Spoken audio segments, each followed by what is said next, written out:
Good morning. My fellow Americans, this morning, our nation is overcome with shock, horror, and sorrow. This weekend, more than 80 people were killed or wounded in two evil attacks. One Saturday morning in El Paso, Texas, a wicked man went to a Walmart store where families were shopping with their loved ones. He shot and murdered 20 people and injured 26 others, including precious little children. Then, in the early hours of Sunday morning, Dayton, Ohio, another twisted monster opened fire on a crowded downtown street.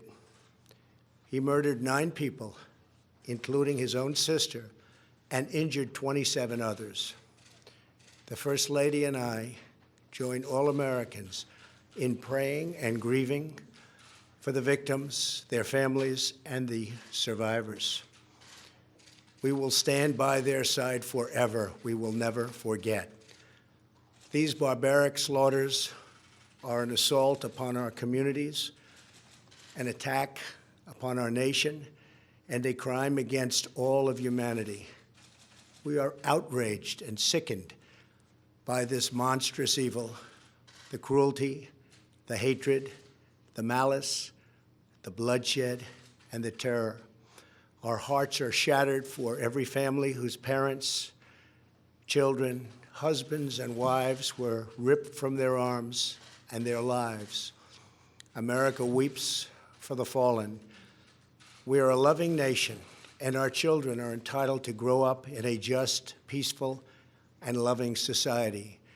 Together, we lock arms to shoulder the grief. We ask God in heaven to ease the anguish of those who suffer, and we vow to act with urgent resolve. I want to thank the many law enforcement personnel who responded to these atrocities with the extraordinary grace and courage of American heroes. I have spoken with Texas Governor Greg Abbott and Ohio Governor Mike DeWine, as well as Mayor DeMargo of El Paso, Texas, and Mayor Nan Whaley of Dayton, Ohio, to express our profound sadness and unfailing support. Today, we also send the condolences of our nation to President Obrador of Mexico and all the people of Mexico for the loss of their citizens in the El Paso shooting. Terrible, terrible thing. I have also been in close contact with Attorney General Barr and FBI Director Wray. Federal authorities are on the ground, and I have directed them to provide any and all assistance required, whatever is needed.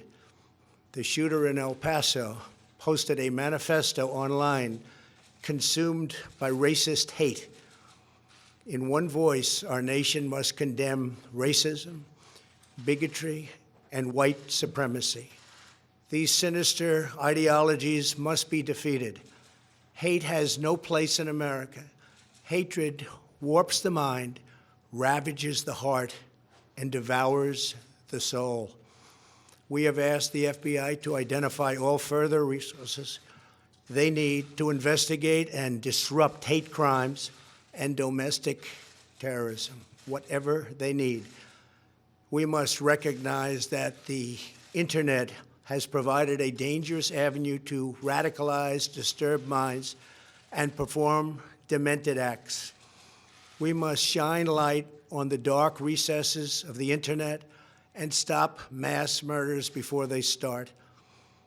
The internet, likewise, is used for human trafficking, illegal drug distribution, and so many other heinous crimes. The perils of the internet and social media cannot be ignored, and they will not be ignored.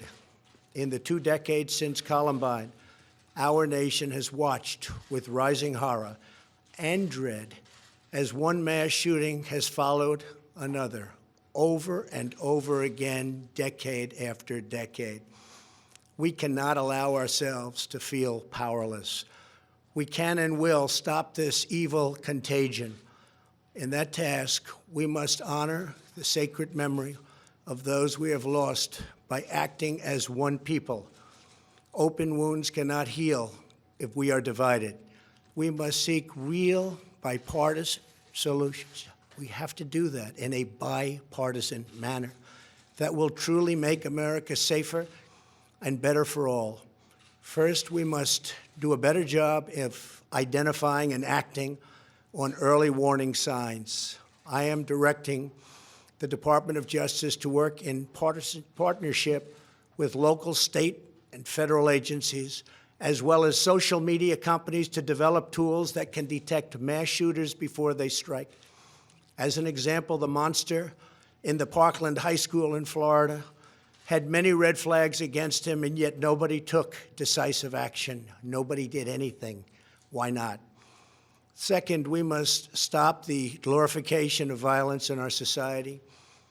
This includes the gruesome and grisly video games that are now commonplace.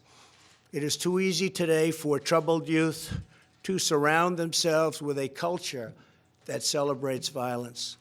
We must stop or substantially reduce this, and it has to begin immediately.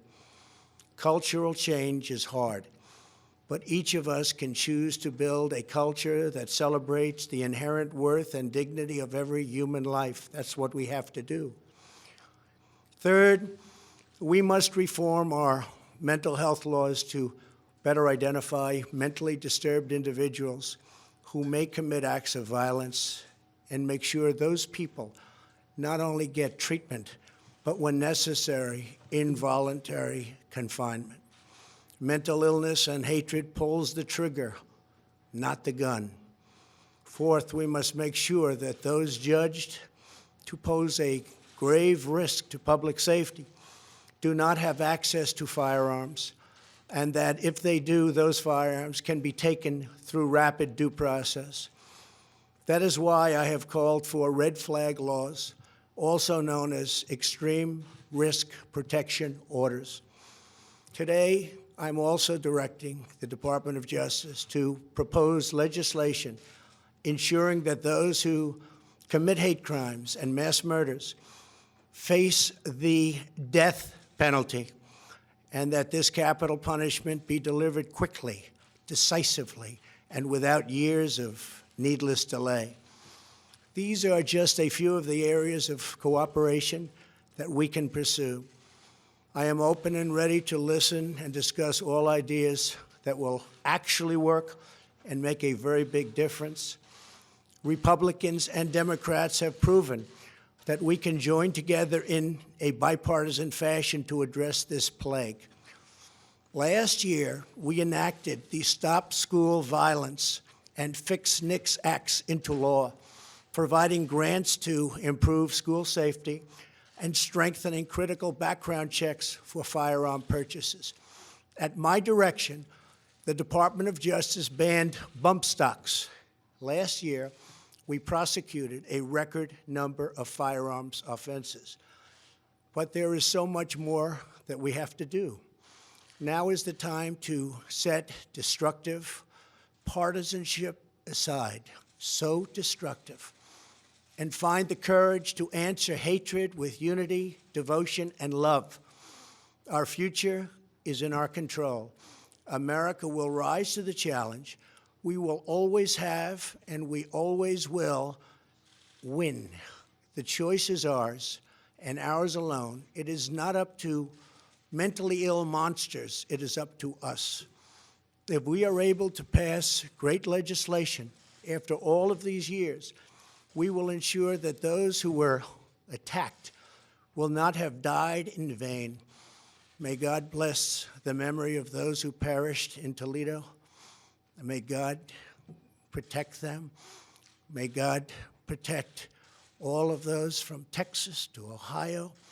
May God bless the victims and their families. May God bless America. Thank you very much. Thank you.